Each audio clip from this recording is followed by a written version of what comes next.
Hello, everybody, and welcome back to my mini art talks. I'm Janet Mandel. I haven't recorded an art talk for 3 weeks. There have been other things that have been preoccupying me, but I thought that today on Juneteenth it would be a good time to resume. And there's no better artist to resume with than the amazing Betye Saar. Now, Betty was born in LA in 1926. She was raised in Pasadena. She always made art. When she was a child, puppets and dolls and drawings and pictures. And her mother was a seamstress and her grandmother was a quilt maker. And she said, we always did things with our hands. Eventually, she goes to art school for design. She becomes a printmaker. She needs to support herself and her children. But her work eventually merges into collage and assemblage art. And here she is standing with her very, very famous work, Black Girl's Window. But that's not the one I'm going to talk to you about today.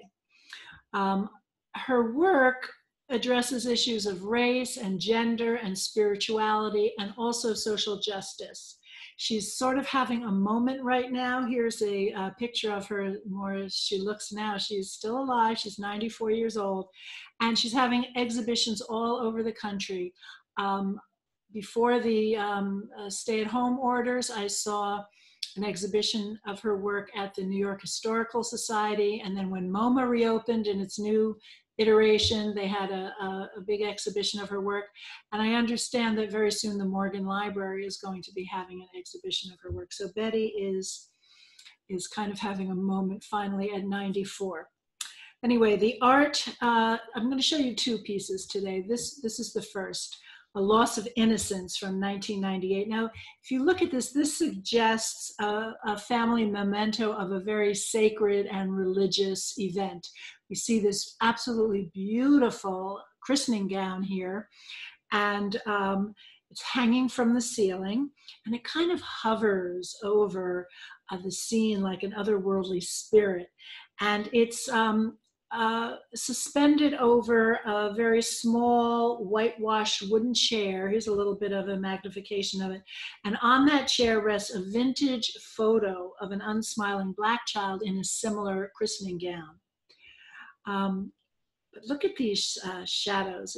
The piece is exquisitely lit, and it creates these two very strong shadows, one of the chair and the other of the dress. And the shadows, of course, add to that otherworldly feel of it, but it also makes the piece seem a little bit larger than it actually is. And then, of course, you can't really help but notice the contrast of the beautiful white gown with the black shadow. Now, all of a sudden, as we move in closer, walk up closer to it, this sense of nostalgia for this religious rite is interrupted when, upon closer inspection, you note this terror on the bottom half of the dress. There are these terrible racial slurs. They're affixed, almost like labels, but they're pieces of material. And they take the viewer now into a very, very dark and difficult journey.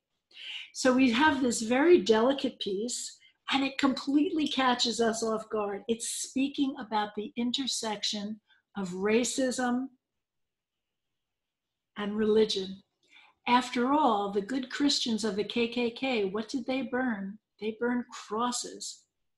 And this is what Betye Saar is telling us to look at.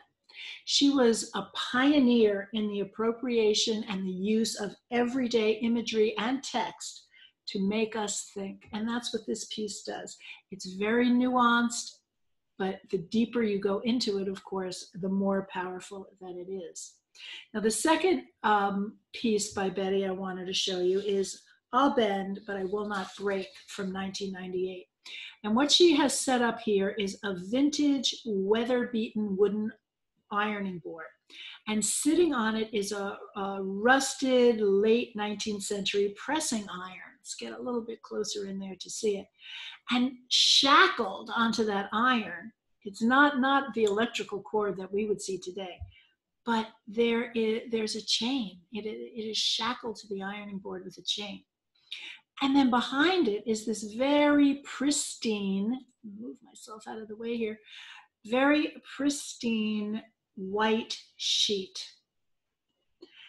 And then again, as you move closer and get into it, as Betty wants you to do in her art, what you notice is there is a gold monogram on the edge of the sheet, and that monogram has the initials KKK. And again, it takes you aback. It makes you recoil. It's a loaded symbol of hatred, and it's purposefully and unobtrusively placed at the very edge of the sheet, very casually, where you might not even notice it. But Betye Saar reminds us, and she said this is a quote, "In order to wear a clean sheet to the Ku Klux Klan thing, a black woman had to wash it and presumably iron it."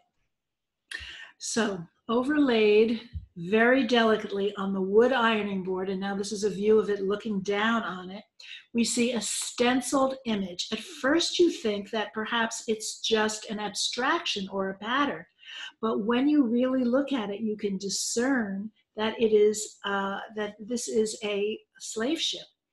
It's the image, a stenciled image of a slave ship from an aerial view, with all of the bodies of the enslaved people crammed together there and flattened. And it just completely shocks you when you see this.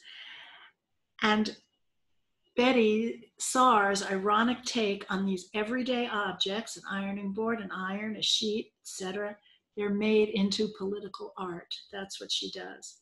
And you cannot look at these two works and not feel that Black Lives Matter.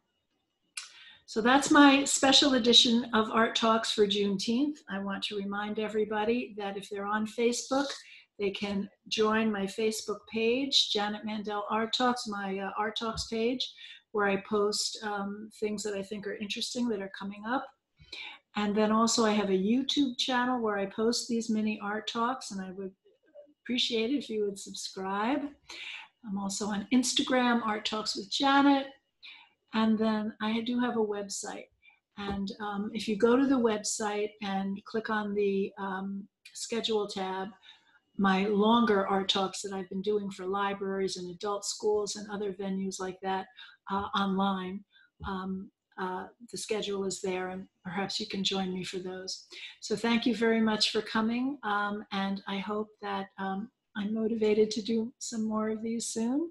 It's kind of a fraught time to be doing it, but I do love doing it. It's so much fun. And I hope that you've enjoyed them too. So I'll see you next time. Thank you. Bye-bye now.